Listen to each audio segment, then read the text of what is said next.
कल उसकी डेथ हो गई। तो नाम तो कोरोना की आया, पर उसको सुसाइड अटेम्प्ट था उसका, सुसाइड की वजह से माना जाना चाहिए वैसे तो। ऐसी एक रोड एक्सीडेंट में हेड इंजरी थी, हेड इंजरी की वजह से अस्पताल में एडमिट, अभी सीरियस है, बहुत सीरियस है, उसको कोरोना भी निकल आया। तो अभी इस तरह के केसेस बहुत सारे आ रहे हैं कि जो लोग किसी और बीमारी का इलाज करा रहे हैं, किसी और का करा रहे हैं, तो कोरोना भी साथ में आ गया है।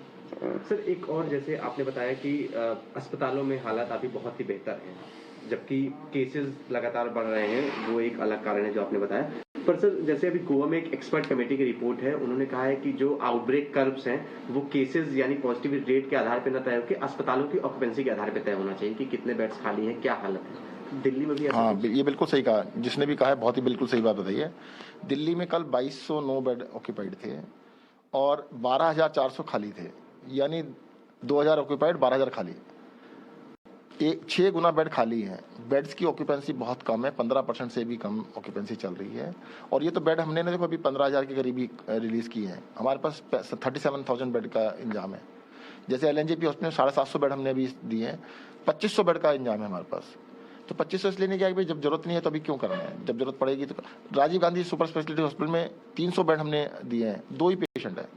अब उसको 600 कर सकते हैं, हम 600 भी नहीं कर रहे हैं, जब जरूरत पड़ेगी तो कर लेंगे, पर जरूरत नहीं पड़ेगी ऐसा लगता है। तो दिल्ली में ऐसे कर्व की जरूरत आपको महसूस होती है, मतलब आप सरकार में हैं, आप पहल कर सकते हैं? नहीं, कर्व तो अपने आप ही हुआ ना, कि अब जितने कर्व तो पब्लिक के लिए लगाए जाते हैं वो लगा दिए दिल्ली में। जितने कर्व लगा सकते थे लगा चुके हैं हम लोग। हॉस्पिटल एडमिशंस पिछली बारी के मुकाबले में बहुत ही कम है, far and less, very less है।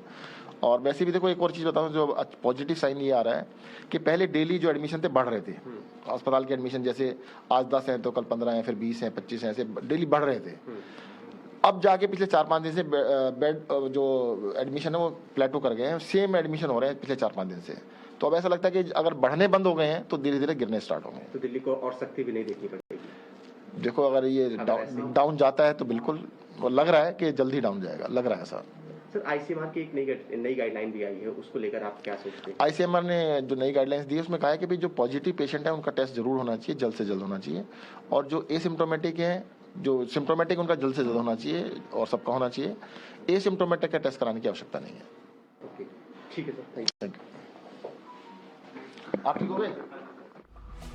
So that was the Delhi Health Minister Satinder Jain addressing the media. These briefings are becoming a regular affair in the wake of the growing number of COVID cases. Now, he's also mentioned that the hospital beds occupancy in Delhi is only 15% at the moment. Only around 2,000 beds are occupied in the entire city.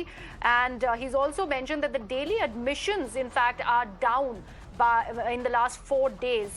So the same thing is being experienced in Delhi, like we've been also reporting in the state of Maharashtra, that we possibly are also seeing that the curve might just be flattening. A flattening of curve might be expected because the admissions are now really reduced. So this is what the Delhi Health Minister Satinder Jain has gone ahead and mentioned. He has not really said anything about more curbs as far as the national capital is concerned.